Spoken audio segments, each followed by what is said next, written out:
আল্লাযীনা হুম ফী সালাতিহিম খাশিউন, যারা নামাজের মধ্যে খুশুওয়ালা হয়, যারা তাদের নামাজের মধ্যে খুশুওয়ালা হয়। প্রচুর নামাজই পড়ি না, কি এর খুশু? তাহলে বেনামাজের ভিতরে ঈমান আছে? হ্যাঁ, ইসলাম আছে, কিন্তু এখনো ঈমান কি করে নাই? ঈমান নাই মানে ঈমান পরিপূর্ণ হয়নি, ঈমান এখনো কামেল হয় নাই। ঈমান যদি কামেল হয় আর বিশ্বাস যদি পরিপূর্ণ হয়, নামাজ ছাড়তে পারে না। এজন্য নবীজি সাল্লাল্লাহু আলাইহি সাল্লাম ইরশাদ করেছেন, একজন কাফের আর মুসলিম, ঈমানদার আর কাফেরের মাঝখানে পার্থক্য সৃষ্টিকারী, নির্ণয়কারী বস্তু হলো আমল, হলো নামাজ। ঈমানদার নামাজ পড়ে, বেঈমান নামাজ পড়ে না। অনেক সময় অনেকে বলে, হুজুর চুরি চামারি করলে কি হবে? ঈমানটা ঠিক আছে। হুজুর নামাজ না পড়লে কি হবে? ঈমানটা ঠিক আছে। বলে কি বলে না? বল না কেন? নবীজি কয় ঠিক নাই, এ কয় ঠিক আছে। কারটা ঠিক? তাহলে এখন থেকে ইনশাআল্লাহ 5 ওয়াক্ত নামাজ সময় মতো গুরুত্বের সাথে আদায় করবো ইনশাআল্লাহ। করবো তো ইনশাআল্লাহ। তাহলে সাকসেসফুল হবো দুনিয়াতেও আখিরাতেও। তো সাকসেস কাকে বলে? টাকা পয়সা ধন দৌলতকে বলে নাকি মনের শান্তিকে বলে? যে ব্যক্তি ঈমানের দাবিগুলা পুরা করবে, ঈমানের বৈশিষ্ট্যগুলা পুরা করবে, রব্বুল আলামিন তার দিলের মধ্যে দুনিয়াতে সুখের জোয়ার বইয়ে দেবে। কিছু নাই তাও সে সুখী, তার মনের ভিতরে সুখ। বাচ্চাকে হসপিটালে নিয়ে ট্রিটমেন্ট করানোর মতো টাকা নাই, স্ত্রী অসুস্থ হয়ে গেছে, ভাড়া দিয়ে যে হসপিটালে নিবে অতটুকু টাকাও নাই, তারপরেও মনের ভিতরে শান্তি, অস্থিরতার ভিতরে শান্তি। রব্বুল আলামিন, আমার আল্লাহ যদি আমাকে এই অবস্থায় রেখে খুশি থাকেন, আমিও খুশি। এই চেতনা দিলের ভিতরে দেওয়ার মালিক কে? আল্লাযীনা হুম ফী সালাতিহিম খাশিউন। ঈমানদার কারা? যারা নামাজের মধ্যে বড় খুশুওয়ালা হয়। কি হয়? খুশু কাকে বলে? আমরা মনে করি খুশু অর্জন করা সম্ভব নয়, কারণ এটা তো আল্লাহর বিশেষ বান্দারা ছাড়া কারো পক্ষে অর্জন করা যায় না, কেউ অর্জন করতে পারে না। আমরা মনে করি খুশু হলো নামাজের ভিতরে দাঁড়ালে ডান বাম, ঠান্ডা গরম, সর্দি, দুঃখ বেদনা, আনন্দ কষ্ট সবকিছুর ঊর্ধ্বে চলে যাওয়া, কোনো অনুভূতিই তার নাই। এরকম হয়ে গেলে মনে হয় খুশু বলে, এটাকে খুশু বলে না। এরকম অবস্থা কোন কোন আল্লাহর বান্দা বান্দির নামাজের ভিতরে হতে পারে, হতে পারে। এটা অনেক উচ্চ স্তরের, এটাকে কি বলে না? খুশু বলে না, এটাকে ইস্তেগরাক বলে। হযরত আলী কাররামাল্লাহু ওয়াজহাহু, আলী রাদিয়াল্লাহু তাআলা আনহু পায়ে যুদ্ধের মধ্যে এক তীর বিঁধল পায়ে। তীর আপনারা চিনেন তো, আগাটা এরকম চোখা আর উল্টা ভাই দুইটা ফলা আছে, হামাই যায় দ্রুত, টানিয়া বাহির করতে গেলে আপনার অলা গোস্ত চর্বি ভগলটা বার করে নিয়ে যায়। এরকমই তো হয় নাকি? এখন ওই তীরটা এমন ভাবে গেছে যে হাড়ের সাথে লেগে আছে, এত ব্যথা যে উনি কাউকে ধরতে দিচ্ছেন না, কাউকে টাচ করতে দিচ্ছেন না, এত ব্যথা। রাসূলুল্লাহ সাল্লাল্লাহু আলাইহি ওয়াসাল্লাম কিছু সাহাবীকে আলাদা ডেকে কানে কানে কিছু কিছু বলে দিলেন। যাই হোক, যুদ্ধের মধ্যে কিছুক্ষণ পরে নামাজের সময় হলো, আযান হলো। আযান শোনার সাথে সাথে হযরত আলীর চেহারা বিবর্ণ হয়ে গেল। নামাজের জন্য প্রস্তুতি নিলেন, নামাজে দাঁড়ালেন। নামাজ শেষ করে দেখেন কিছু সাহাবী জটলা পাকিয়ে দাঁড়িয়ে আছে। উনি বলছেন, তীরে হাত দেওয়া যাবে না, পায়ে হাত দেওয়া যাবে না, ভয়ঙ্কর ব্যথা। তো তারা হাসে। তোমরা হাসো কেন? তো তীর তো আমরা কখনই খুলে ফেলেছি। রাসূলুল্লাহ সাল্লাল্লাহু আলাইহি ওয়াসাল্লাম ওই সাহাবীদেরকে বলে দিয়েছিলেন, চিন্তার কোনো কারণ নাই, আলীকে নামাজে দাঁড়াইতে দাও, যখন সে নামাজে দাঁড়াবে তীরটা টেনে খুলে ফেলো, সে টের পাবে না। মেরে মুহতারাম দোস্ত, আজিজ ও বুজুর্গ, নামাজের মধ্যে কারো কারো এমন অবস্থাও হতে পারে কি পারে না? শাইখুল আরব ওয়াল আজম, কুতবুল আলম শাইখুল ইসলাম সৈয়দ হুসাইন আহমদ মাদানী রহমতুল্লাহ আলাইহি আপনাদের এই সিলেটের উপরে বিশেষ করে এবং আমভাবে আমাদের বাংলাদেশের উপরে যার দয়া, যার মেহনতের কৃপা এবং অনুকম্পা অনেক বেশি। সিলেটের বাংলাদেশিদের জন্য গর্ব হতো শাহজালাল ইয়ামানি রাহিমাহুল্লাহ, তারপরেই হতো শেখুল ইসলাম সৈয়দ হোসেন আহমদ মাদানী। ওনার এক সাহেবজাদি আছেন সিলেটে মদফুন, হযরত মাদানী রহমতুল্লাহ আলাইহি দারুল উলুম দেওবন্দ মাদ্রাসার শাইখুল হাদিস এবং সদরুল মুদাররিসিন ছিলেন।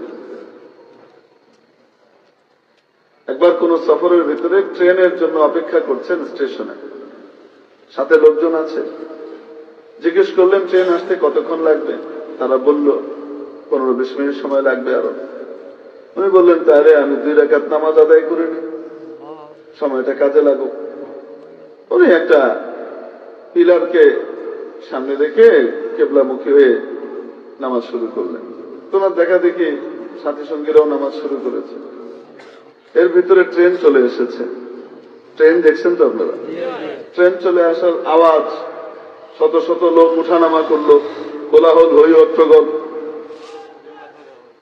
তো সকলে যার যার মতো নামাজ দ্রুত শেষ করে ফেললেন। কিন্তু শেখুল ইসলাম মাদানী রহমতুল্লাহ আলাইহির কোন নড়াচড়া নাই, যেভাবে নামাজ পড়ছিলেন সেভাবেই আছে। বেশ অনেকক্ষণ পরে ট্রেন চলে গেছে, মানে ট্রেনে ছাড়ার সময় হয়ে গেছে, ট্রেন রওনা হয়ে গেছে। চাকাটা 2-4 গড়ান দিয়ে কেন যেন থেমে গেছে। আবার শেখুল ইসলাম রহমতুল্লাহ আলাইহির নামাজ আর অনেকক্ষণ পরে ধীরে সুস্থে শেষ হয়েছে। শেষ করে জিজ্ঞেস করতেছেন, ভাই ট্রেন আসতে আর কতক্ষণ লাগবে? আরো কি 2 রাকাত পড়ার সময় আছে? তখন এরা বলতেছে যে হযরত ট্রেন তো বহুত আগে আসছে, এসে আবার ছেড়ে চলেও গেছে, আবার কেন যেন থেমেও গেছে। এত কোলাহল হলো, তাড়াতাড়ি চলো তাড়াতাড়ি চলো। তো উঠলেন, উঠে গিয়ে ট্রেনে বসছেন। আল্লাহর কুদরত ট্রেন চলা শুরু হয়েছে। এখন একজন কৌতূহলী হয়ে জিজ্ঞেস করলো, হযরত আমরাও তো আপনার পিছনে নামাজে দাঁড়িয়েছিলাম, ট্রেন আসার আওয়াজ শুনে যেহেতু ট্রেন কারোর জন্য ওয়েট করবে না, চলে যাবে যথাসময়ে, তাই আমরা ঝটপট নামাজ শেষ করে ফেলেছি। আপনার ভিতরে কোনো অস্থিরতা দেখলাম না, এত কোলাহল, এত হুইসেল, এত আওয়াজ, এত চিৎকার চেঁচামেচি, কোন পার্থক্যই দেখলাম না। হযরত দীর্ঘ শ্বাস ফেলে বললেন যে আল্লাহ রাব্বুল আলামিনের বড় দয়া, মেহেরবানি, কৃপা, অনুকম্পা এই অধম বান্দার উপর, যে উনি আমার কানকে বধির করে দিয়েছিলেন। কোন আওয়াজ আমার দিল পর্যন্ত যায় নাই, যদি যেত তাহলে আমিও অস্থির হতাম। এটা আল্লাহর রহমত। তো এরকম অবস্থাও মানুষের নামাজের মধ্যে হতে পারে, কিন্তু এটাকে খুশু বলে না, এটাকে কি বলে? ইস্তেগরাক বলে। খুশু কাকে বলে? অনেক অর্থ আছে খুশুর, তোর মধ্যে একটা অর্থ হলো আল হুব্বু ওয়াল মাহাব্বা, ভালোবাসা, মহব্বত। কার? এই অর্থের দিক থেকে আয়াতের মর্ম দাঁড়াবে আল্লাযীনা হুম ফী সালাতিহিম মুহিব্বুন, যারা নামাজের মধ্যে আল্লাহর মহব্বতের মধ্যে ভালোবাসায় ডুব দিয়ে থাকে, বোধ হয়ে থাকে। কারো মনের মধ্যে যদি মাওলার ভালোবাসা লেগে যায়, তাকে নামাজের জন্য তাড়া দেওয়া লাগে না, নামাজের জন্য সে অস্থির এবং পাগল হয়ে যায়, ছটফট করতে থাকে নামাজের সময় কখন হবে।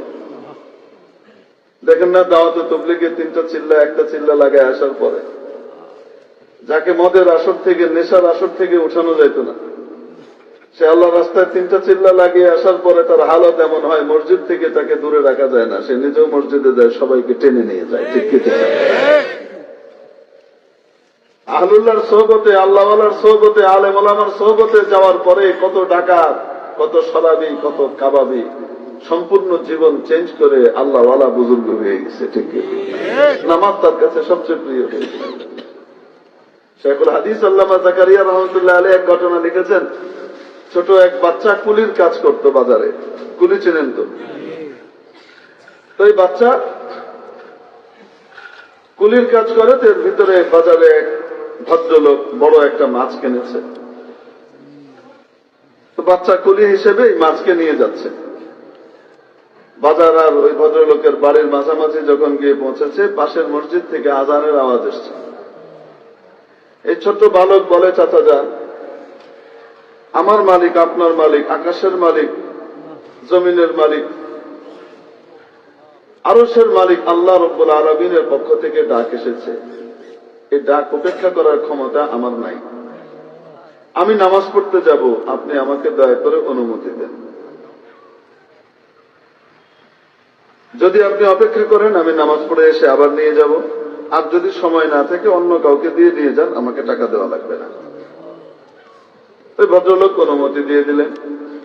বাচ্চা মসজিদে ঢুকলো, নামাজ শেষ হয়ে গেল, মুসল্লিরা বের হয়ে গেছে, ইমাম সাহেব বের হয়ে গেছেন, মুয়াজ্জিন সাহেব বের হয়ে চলে গেছেন, বাচ্চা বের হয় না। কেউ নাই মসজিদে, সে বের হয় না, সে এক মনে নামাজ পড়ে। এর ভিতরে এই ভদ্রলোক মাসলা মসজিদের সাইডের জানালা দিয়ে ডেকে বলে, পিচ্ছি তুমি বের হও না কেন? এই ছোট বাচ্চা নির্বিকার চিত্তে নির্লিপ্ত ভাবে উত্তর দিচ্ছে, বের হতে দেয় না। তো এই ভদ্রলোকের খুব রাগ উঠেছে। রাগ উঠে বলছে, মসজিদে কেউ নাই, এই বয়সে মিথ্যা কথা বলিস, তোকে কে বের হতে দেয়? ওই বাচ্চা বলে, চাচা যান, ঘরের মালিক যিনি আপনাকে ঢুকতে দিচ্ছেন না, তিনি আমাকে বের হতে দিচ্ছেন না। এই বাচ্চার হৃদয়ের মধ্যে মাওলার ইশক প্রেমের মহব্বতের আগুন জ্বলেছে, যার কারণে নামাজ তার কাছে সবচেয়ে প্রিয় বস্তুতে পরিণত হয়েছে। নামাজের থেকে তাকে দূরে রাখা যায় না। আল্লাযীনা হুম ফী সালাতিহিম খাশিউন। ঈমানদার কারা? তারা ঈমানদার যারা নামাজের মধ্যে আনত নয়না থাকে, যারা নামাজের মধ্যে খুশুর সাথে আল্লাহর ভয়ে নিজের মনকে ঝুঁকিয়ে রাখে, যারা নামাজের মধ্যে মাওলার মহব্বতের মধ্যে ডুব দেয়, মাওলার ভালোবাসা নিয়ে নামাজ পড়ে।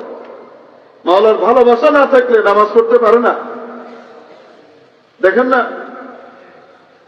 মাত্র এক কাস্টমার আসছে, অনেক টাকার জিনিস নেবে, নামাজের সময় হয়ে গেছে, মসজিদে নামাজের জামাতের সময় হয়ে গেছে।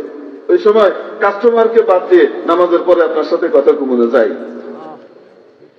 সব ফেলে রেখে, গুরুত্বপূর্ণ মিটিং ফেলে রেখে নামাজের জন্য মসজিদে চলে আসে। এটা মাওলার মহব্বত ছাড়া সম্ভব না। নাম্বার 2, খুশুয়ের আরেক অর্থ হলো মুখ, মন, মাথা তিনটাকে একসাথে মিলিয়ে নামাজ পড়া, এটার নাম খুশু। হাকিমুল উম্মত মুজাদ্দিদুল মিল্লাত হযরত শাহ আশরাফ আলী থানভী রাহমাতুল্লাহ আলাইহি আল ইবকার ভিতরে এই অর্থ বর্ণনা করেছেন। মুখ, মন, মাথা এই তিনটাকে মেলানো কি খুব কঠিন? মুখে চলে সুবহানাকাল্লাহুম্মা ওয়া বিহামদিকা, মনেও চলে সুবহানাকাল্লাহুম্মা ওয়া বিহামদিকা, মাথায়ও চলে সুবহানাকাল্লাহুম্মা ওয়া বিহামদিকা। মুখে এবং মনে একসাথে চলে ওয়া তাবারাকা ইসমুকা, মাথায়ও চলে ওয়া তাবারাকা ইসমুকা। মুখ, মন, মাথা একসাথে চলে ওয়া তাআলা জাদ্দুকা ওয়া লা ইলাহা গায়রুক। মুখ, মন, মাথা একসাথে চলে সুবহানা রাব্বিয়াল আযীম। মুখ, মন, মাথা একসাথে চলে সুবহানা রাব্বিয়াল আলা। এটাকে খুশু বলে। কঠিন না সহজ? এইভাবে যদি কেউ মেহনত করে, চেষ্টা করে, খুশুর সাথে নামাজ পড়ে, বেশি না, মাত্র 40 দিনের ভিতরে নামাজের স্বাদ আর মজা পাবে। বেশি দিন লাগবে না। তাহলে সাকসেসফুল কারা? বেনামাজিরা না নামাজিরা? আসতে বলেন।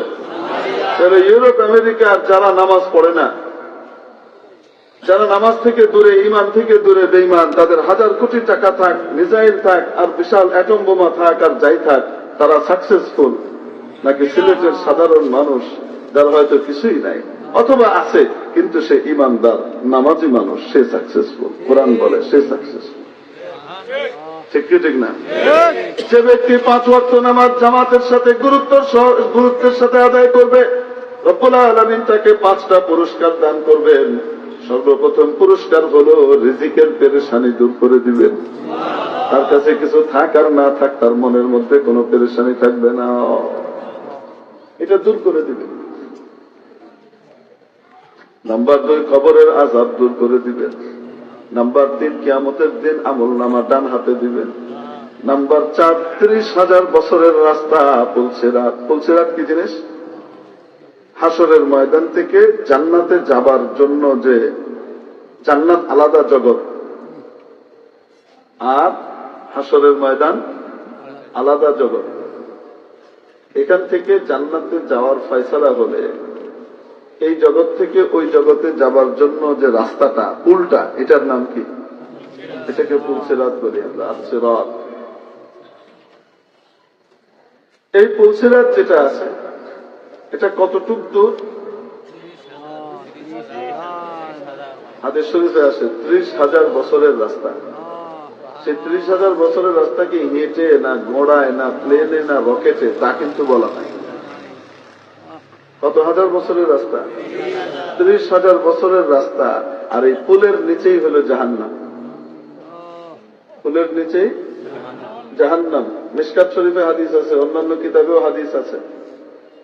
অনেক ব্যক্তি জান্নাতের অনুমতি পেয়ে পুলসিরাত দিয়ে রওনা করবে। পুলসিরাতের আশপাশে নিচে জাহান্নাম থেকে এক ধরনের আংটা উঠে আসবে পুলসিরাত। এই আংটা উঠে এসে বিভিন্ন লোককে টেনে নিয়ে জাহান্নামে নিয়ে যাবে। এরকম আংটা আসবে, আংটা এসে টেনে জাহান্নামে নিয়ে যাবে। এই আংটাকে তালাশ করবে কে? আকর্ষণ করবে হলো গুনাহ। যেমন চুম্বক লোহাকে আকর্ষণ করে, তেমনি ভাবে গুনাহগারের গুনাহ। জান্নাতে যাওয়ার ফয়সালা হয়েছে কিন্তু গুনাহ আছে, গুনাহ মাফ হয় নাই, আছে। এরকম করে আংটা এসে তাকে টেনে জাহান্নামে নিয়ে যাবে। এটাকে খুব সহজ পুলসিরাতটা পাড়ি দেওয়া, 30,000 বছরের রাস্তা। একটা বিদ্যুৎ চমকে নিভে যেতে যতটুকু সময় লাগে, 5 ওয়াক্ত নামাজ গুরুত্বের সাথে সময় মতো আদায় করবার কারণে আল্লাহ তাআলা বিদ্যুতের মতো পুলসিরাত পার করে দিয়েছে। এই হাসরের ময়দানে ছিল, ফট করে দেখবে সে জান্নাতে চলে আসছে, জান্নাতের এরিয়ায় চলে আসছে। সুবহানাল্লাহ বলেন না? 5 নম্বর হলো কোনো হিসাব নেবেন না, বিনা হিসাবে জান্নাত দিয়ে দেবেন। তাহলে 5 ওয়াক্ত নামাজ জামাতের সাথে আদায় করবো তো ইনশাআল্লাহ। আর মা বোনরা আউয়াল ওয়াক্তে নিজের ঘরের ভিতরে কোন জায়গা খুঁজে নামাজ আদায় করে নেব। মা বোনদের জন্য যত বেশি ঘরের কোনায় নামাজ আদায় করবে তত বেশি সওয়াব, হাদিস শরীফে নবীজি বলেছেন। আল্লাহ তাআলা আমাদেরকে পাকা ঈমানদার হবার তৌফিক দান করেন, আমাদের বাচ্চাদেরকে সত্যিকারের সাকসেসফুল বানাবার তৌফিক দান করেন। আখিরু দাওয়ানা আলহামদুলিল্লাহি রাব্বিল আলামিন। আসসালামু আলাইকুম ওয়া রাহমাতুল্লাহি ওয়া বারাকাতুহু।